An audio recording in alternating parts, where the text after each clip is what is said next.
সিডনির শেষ আন্তর্জাতিক ওয়ানডের মঞ্চে অস্ট্রেলিয়ার মাটিতে নেমেছিলেন দুই ভারতীয় মহাতারকা বিরাট কোহলি ও রোহিত শর্মা। সিরিজ আগেই হাতছাড়া, কিন্তু আবেগের এই ম্যাচে আলোচনার কেন্দ্রবিন্দু ছিলেন এই দুই ব্যাটিং কিংবদন্তি। আর বিদায়ের গল্পটা তারা রচনা করলেন সবচেয়ে উজ্জ্বলভাবে।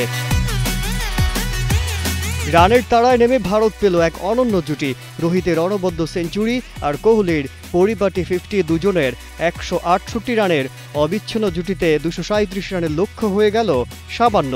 ম্যাচ শেষ হয়ে গেল 59 বল বাকি থাকতেই। ফলাফল ভারত জিতল 9 উইকেটে, তবে সিরিজ অস্ট্রেলিয়ার দখলে 2-1 ব্যবধানে। এদিনও টস হারল ভারত। টানা 18তম বারের মতো টস জিতে অজিরা নেয় ব্যাটিং, কিন্তু মিচেল মার্শ, ট্রেভিস হেড আর ম্যাট রেনশো এর ইনিংসে 250 ছোঁয়া হয়নি।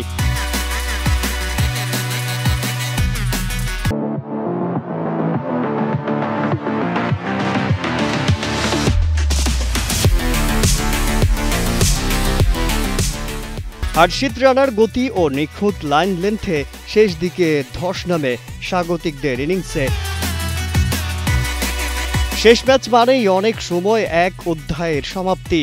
রোহিত কোহলি দুজনেই টেস্ট ও টি-20কে বিদায় জানিয়েছেন আগেই। প্রশ্ন উঠেছে 2027 বিশ্বকাপ পর্যন্ত দেখা যাবে কি তাদের। রোহিত যেন নিজের ব্যাটেই দিলেন জবাব, শেষ নয়, এখনও বাকিটা বাকি। দ্বিতীয় ওয়ানডেতে করেছিলেন 73, এবার তুলে নিলেন ক্যারিয়ারের 33তম ওয়ানডে সেঞ্চুরি।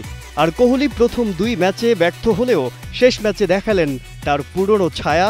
ফর্মের আগুন এখনও নিভে যায়নি তার ব্যাটে।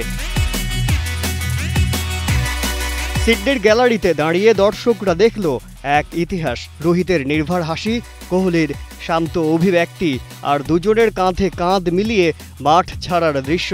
তাদের ব্যাট যেন বলছে সময় বদলাবে, মুখ বদলাবে, কিন্তু আমাদের গল্প রয়ে যাবে অমর হয়ে। আর এভাবেই সোনালি আলোয় ভেসে শেষ হলো ভারতীয় ক্রিকেটের এক যুগের শেষ অধ্যায়। Mazharul Alam, colour country sports.